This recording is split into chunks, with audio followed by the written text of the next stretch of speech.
So we're in about day 4 of lockdown now. Can't really go anywhere, do anything. Just thinking of ways to kill my time. A few people have asked me about doing a build breakdown of NUTOUT, so I thought this would be a good opportunity to sort of throw something together. So NUTOUT 2000 VT SS Commodore, factory LS1, 6-speed manual, and we are still running the same combo. The original motor done about 230,000 Ks, and we stripped it down, just gave it a good clean up. The actual motor itself was in good nick.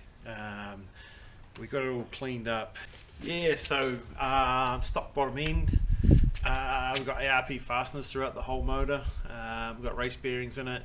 We're running a high volume oil pump. Still running the factory heads. So I mean, internally she's fairly stock, but we've got the good stuff holding it together. We've got the double row timing chain. Valve springs have been done. We've got chrome moly push rods.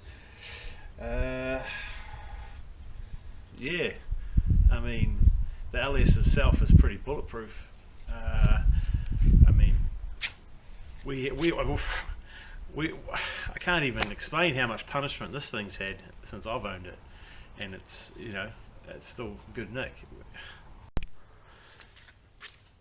So we're running 2 sets of injectors. Up top here above the blower we're running 8 factory injectors, and down below we're running 8 Bosch 1000cc injectors. Intercooler, BDS 871 blower. Then we have a sort of 4-inch spacer here which the injectors are plumbed into, and the big and ugly hat, which I mean the spacer just gives us a bit more height, and it worked out good with the injectors. We've got the old Joe Blow Raptor enhancer, just to give it that bit more of a, you know, in your face look.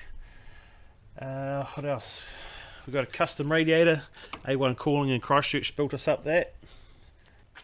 We're running twin fans, fairly serious size fans and everything. Good old Holden Astro electric power steering pump, because obviously the you know, the LS pumps just get fried from the RPM and the lock.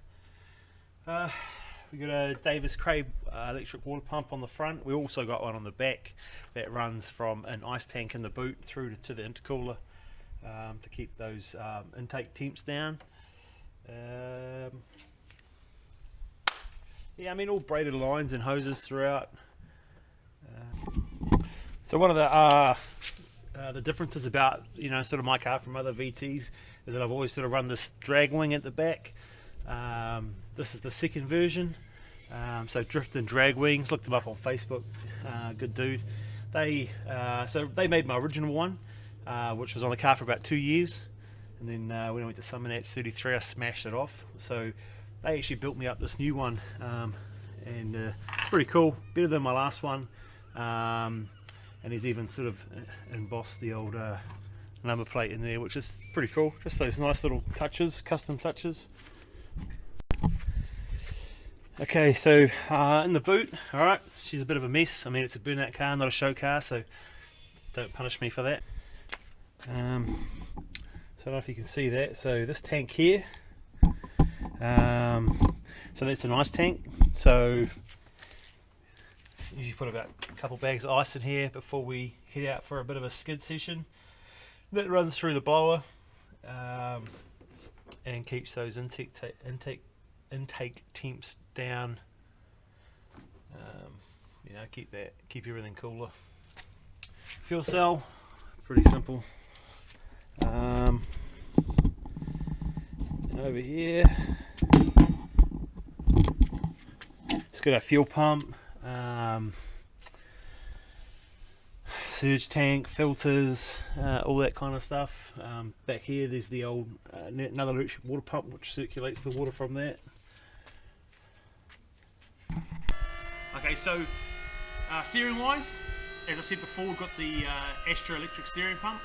We're running a set of Showtime Customs of Fabrication drift knuckles. We also have the whole car's running on BC Gold adjustable suspension, and we've got a big fat white line sway bar at the front.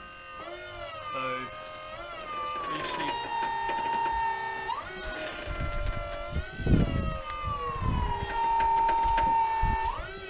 we do have a good amount of lock. It means we can also set the camber up nice too.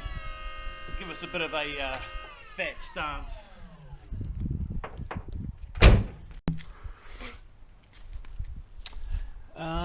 So we're still running a stick shift, so we're still running a T56. Just put another hand box in it. So this my first T56 has lasted me the whole time.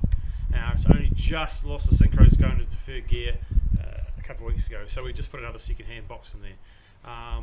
We're running a Mantic 9000 series clutch, so it's twin plate ceramic, and to be honest, it's the bee's knees. Got a GM rip shifter in there, and just got like a Hirsch shifter with line lockers and stuff on the front brakes.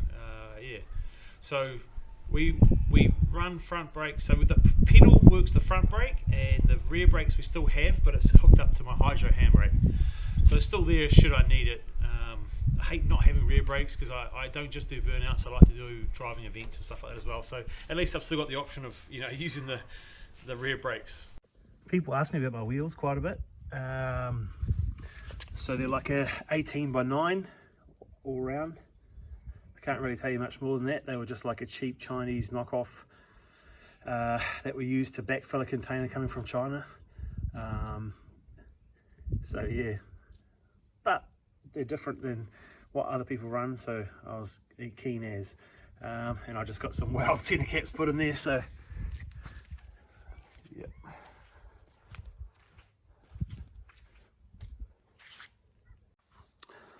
Oh, sorry, yeah, so another question I get asked a bit is what colour is the car?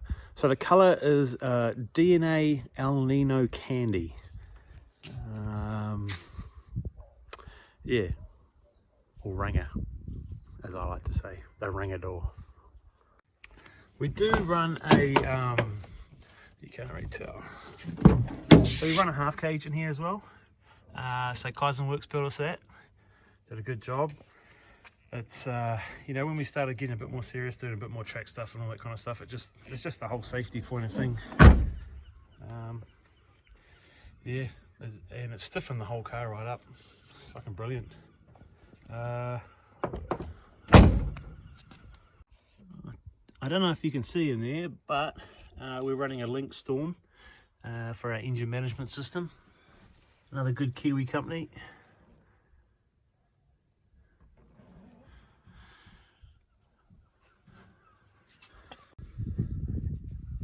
Alright, so up underneath, as I said, we're running BC Gold adjustables. Now we're running custom drive shafts too, so we source these from Showtime Customs and Fabrication. So these are rated 1,000 horsepower. If you can see up there, we just got like a tough mount billet, diff mount, just to help with any axle tramp issues we have.